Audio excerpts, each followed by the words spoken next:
Resuming debate, l'honorable député de LaSalle est mort. Merci beaucoup, Monsieur le Président.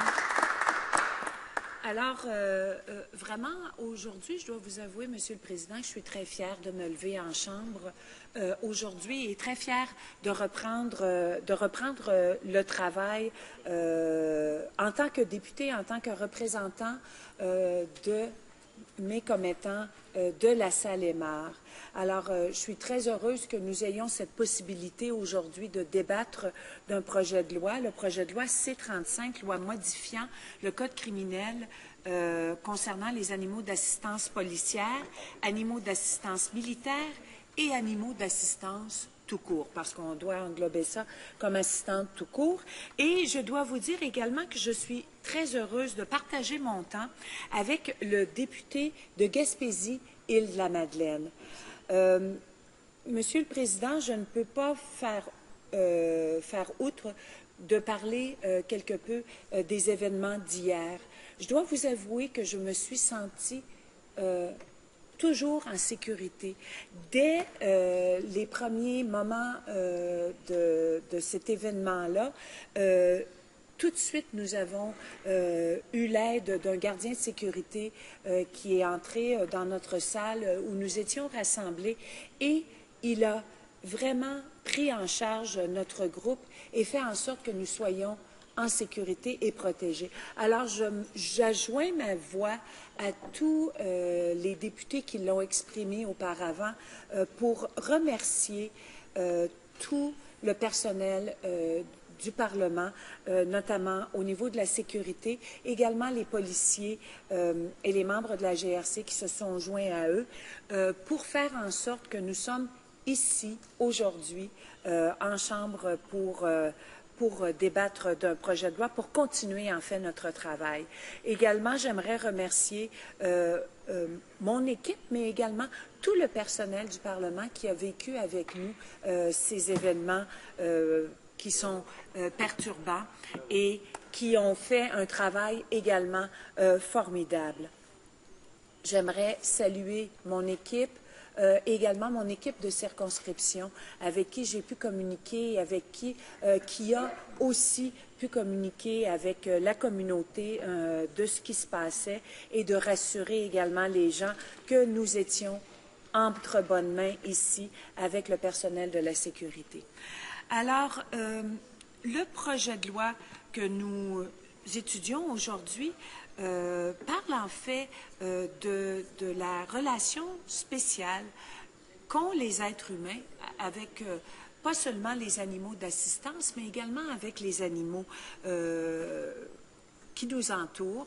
Et, Monsieur le Président, je suis agronome de formation et j'ai eu la chance dans mon expérience d'agronome, mais également dans mon expérience comme guide-interprète au Musée de l'agriculture, de pouvoir en apprendre plus sur les animaux qui sont aussi des animaux qui sont vraiment de service, les animaux de la ferme.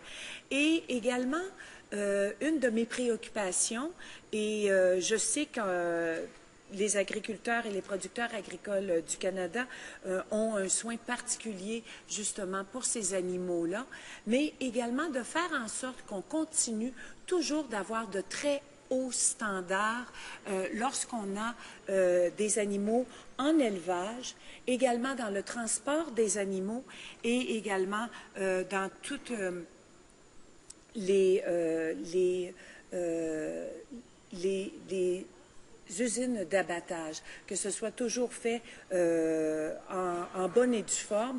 Et je crois que le Canada doit continuer d'avoir de très hauts standards à ce niveau-là, que ce soit au niveau de l'élevage, du transport et de l'abattage, en parlant des animaux de la ferme. Et pourquoi j'amène ce point de vue-là? C'est parce qu'on n'en parle pas très souvent. De plus en plus, on est éloigné de notre agriculture primaire. On est quand même proche parce qu'on se nourrit. On est toujours à chaque jour à se nourrir, mais il faut penser également qu'il y a des agriculteurs, il y a des animaux qui sont également à notre service d'une toute autre façon, mais qui ne méritent pas plus, qui ne méritent autant un traitement qui soit adéquat et au-delà même d'être adéquat. Également, pour ma part, en ce qui a trait aux animaux de service et aux animaux d'assistance, comme de raison, on parle plutôt de chiens parce que la plupart du temps, et comme le dit si bien l'expression, qui est le meilleur ami de l'homme, le chien qui est le meilleur ami de l'homme, mais au fil des années, on a fait en sorte que les chiens, de par leurs certaines caractéristiques, ont été en mesure d'aider de plusieurs façons les humains. Et je dois vous avouer un petit peu personnellement que moi, en général, je suis un petit peu appréhensive des chiens. Je ne suis pas quelqu'un et lorsque je fais mon porte-à-porte, je dois vous avouer que parfois, j'ai des rencontres plus ou moins heureuses avec l'espèce canine. Je crois que tous les politiciens, un peu comme tous les facteurs aussi, ont cette ambivalence face à l'espèce canine, parce que parfois, ces rencontres ne sont pas toujours heureuses. Mais je dois dire, par contre, que dans mon porte-à-porte, j'ai la chance de rencontrer plusieurs personnes aînées qui vivent seules et souvent vont avoir un animal de compagnie et cet animal de compagnie, souvent, va être un chien.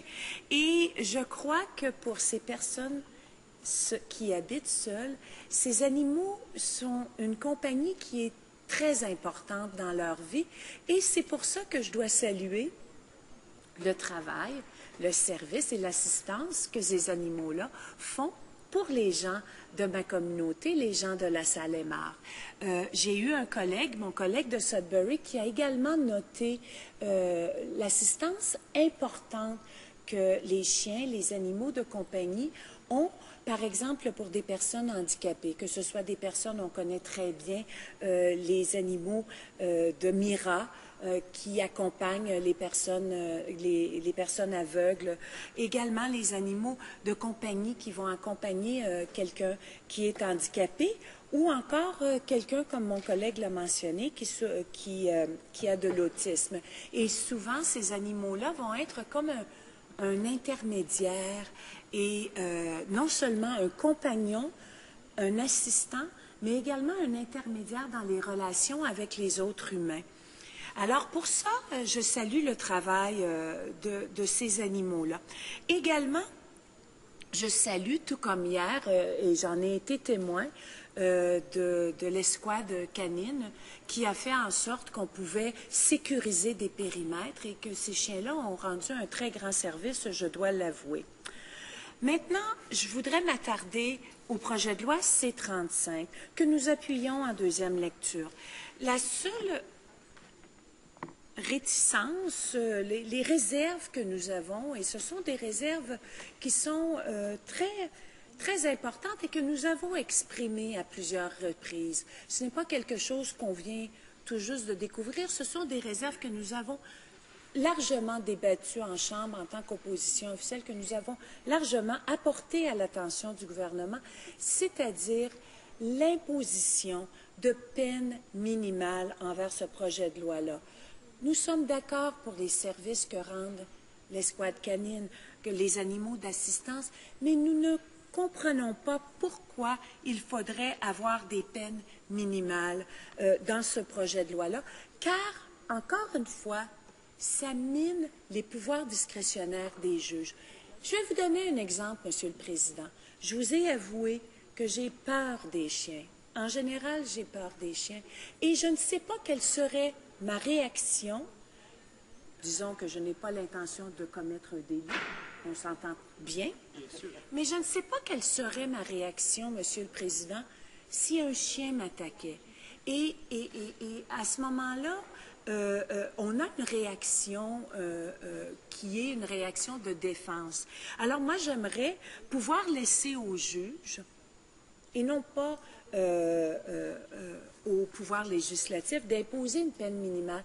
Parce que les juges, c'est là la chose, c'est qu'avec, il y a les juges et l'avocat de la défense et l'avocat de la poursuite, ils peuvent juger du cas et par la suite de la peine qui serait juste et appropriée selon le cas.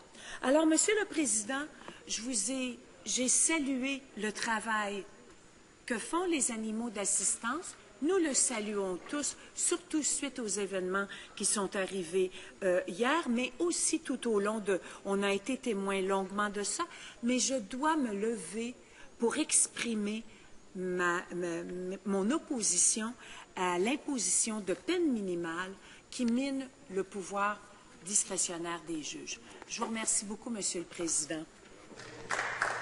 Merci.